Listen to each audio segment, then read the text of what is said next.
गो अल्लाह पाकी नामा फरीद बलोचान शहरसान सरावान उम्मीद कना कि अल्लाह रब्बुल इज़्ज़त तमाम आजाना सेहत सलामत बकन वहीच गुना सख्ती और सूरी में गिनाते दूसरा वजह जो करता है चुनका कमाने का सरसरोज का बनने अवल महम तरीन चीज़ कमाना एक खूब कमाना महम कुछ करार बिगरे बेहालत बने दो अंगोश पदा फासले ही तोज़ींदा दो अंगोश नबाद गिश्ते हैं خب زمانی که دو انگشت بود دیگه هم سبت بود هم تعادلی یک کبی سرجا بسیم بود واشترت دست شما نندش ما بهتر توانی کار کنیم بعد اگر کمانک ایده تواری نکو شما سرسیم کشید ای گوانجات زوره بیالت کشی لگاشید و گوانجات تایشی که زبر ببو یا برجسته ببو برجسته که بود پدا کمانگا تیا خاطی بری یاری بیالا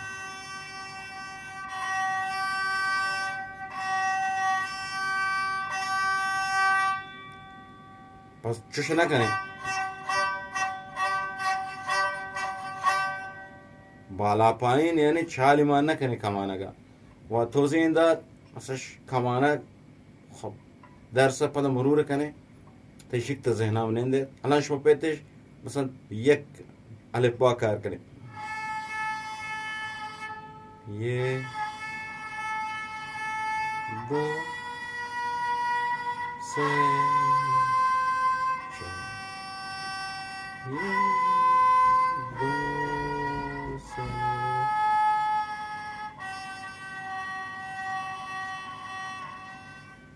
خب و گفتین زمانی که شما کار کنی یک شما کار کن عقب پد انگشت نادی دو روی جلو پد یای سه پد چهار خالی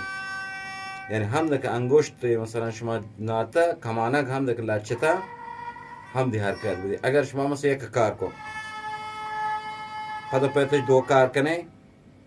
خب کمانک چیز کنی پد انگشت نادی خراب بود هم آهنگ نبی پس هم دک انگشت شما ناتا کمانگا سیمان جدا مکنید الان یک بار دیگه توضیح دیم دو رای دو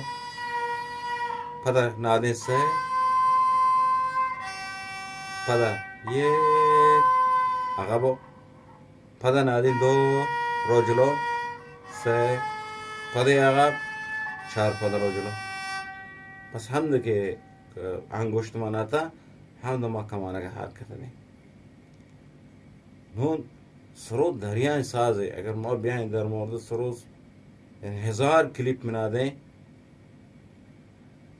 کم سروز دریان سازه من استاد پهلوان عبدالغفور زنگشاهی تقریبا نزدیک 380 کلیپ آموزشی استاد من داتا من کی رایره پس سرود مهم چیزه دوستان توجه کنه هر چشمایی کمانه گا آهسته تر هم بکشه ایده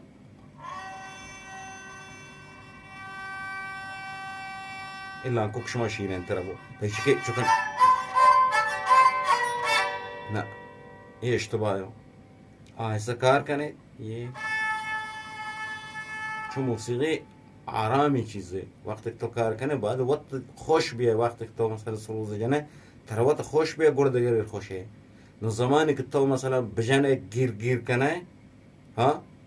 آی که اودو نسا آیه اعصاب مغز خراب بو بل اگر اصول سر کار کنه او مهمترین چیز اگر ساز کنه سروزو تا زمانی که شما ساز کنه نسکتا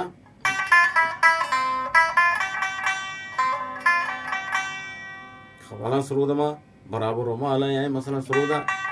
سازی خراب کنه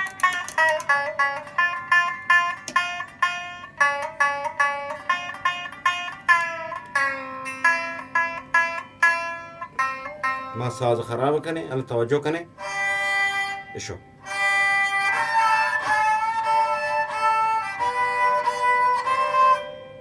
आवाज रफ्त से पीछे में खराब को आवाज स्रोत रहा हाँ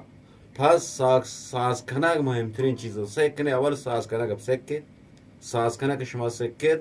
گرس روز جنک دیگر راحت تر. امید کنم که کلیپ مورد پسند قرار بگیرید. الله گنجین رحمتانه باور.